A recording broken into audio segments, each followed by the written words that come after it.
Hi everyone, Mel Gabby here, and welcome to my Oracle card sessions that I'm actually calling reflections, because it's more about reflecting on where are you right now and what might come through the cards that could be helpful for you to consider. I blend 25 years of working in the mental health and wellbeing field, in psychology, spirituality, and even some of my own philosophy and wisdom gained from some of the work that I've done with people. So I share the card, and I'm using Carl Gray's book at the moment, Raise Your Vibration. Some simple cards that just activate a thought process, and I share what comes to me as well as what is in his book. So I did these a while ago, and I wasn't sure of the direction I wanted to take them, because I'm not using them as a divination tool that says, this is where you go next and this is what you'll find, and your ex is coming back and he's going to come and apologise for all the things that he's done, and all these opportunities come. I don't work in that way because I just think there are multiple choices at hand at any one point in time.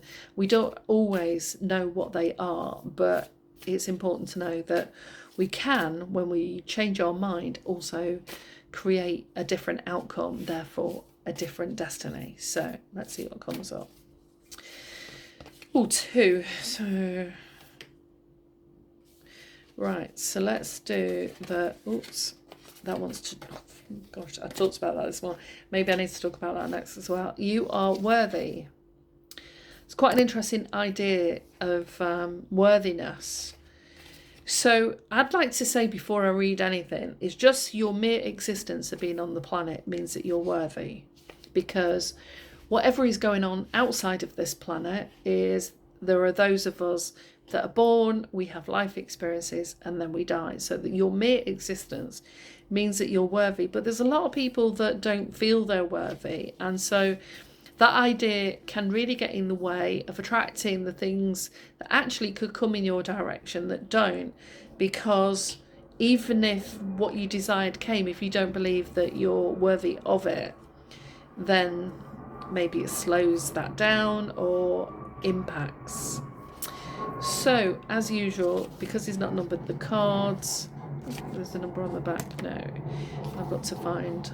So I look at sort of Carl Gray's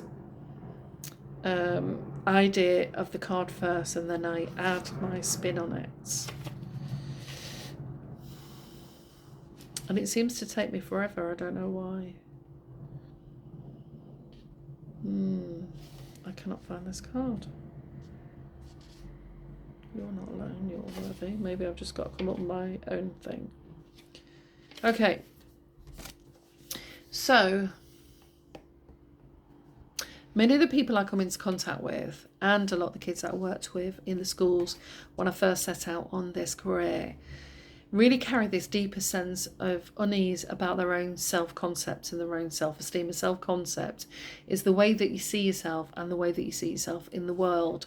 And self-esteem is kind of like that power, that esteem in which to move yourself forward towards the things that you think you need to do, want to do, that are important to you. And so the idea of worthiness can often come when we've got low self-esteem, low confidence, or we've been, heavily criticised growing up as kids, or made fun of all the time, or even when we've asked for things, it's like, have you been good enough? Should I give you these sweets? Have you behaved well? And there's several messages in, thousands or even not millions of messages we receive as kids that can affect how we feel about ourselves. And not everyone with the same experience will have the same outcome, because we also have different psychology, different beliefs and values, and so to look at the world in different ways. So like I said, just because you're here means you are worthy. You're worthy of a good life, of feeling good, of a life of pleasure and leisure, as well as work, as well as however you define that. And if while I'm talking you notice any part of yourself that says, oh, what does she know? Or that's not true, that's the resistance. And notice that is then the thing for you to work on. Because yes, I don't know you individually, whoever it is that's listening to this, But if this is something, sorry, I thought I heard someone playing the trumpet. If this is something that you listen to and you can relate to, this feeling of lack of worthiness, it will spill out into every facet of your life. Either how you're treated at work or the opportunities that come your way, the kind of partners that you attract, and not in all cases, but also just how friends treat you. Because if you don't see your own worth and value, then we stay in this idea of lower value and accept things that, as we grow in confidence and self-esteem, we will stop accepting it and just dissipate, and our experiences will be different. So it's something that's often useful to talk about in therapy and in coaching, and it isn't just a case of, well, just say some mantras and have a different take on it. It's about challenging that notion to start with, challenging that belief that you're not worthy, and ask yourself why you would carry on choosing to believe that, just because everything that you experienced up until now was environments, people, or things and places, and you coped the best way you could. But now, once you become more aware, it gives you a chance to start thinking about what things can you do different, and what can you start to feel and believe about yourself differently, and what opportunities would you love to go for but you don't because your confidence or self-esteem is low. So hopefully this has been helpful. I've got a few spaces for clients. If you want to work with me, you can email me on mail gbb555@hotmail.com, and I will put the link underneath here where you can book a direct consultation with me. Thank you for listening.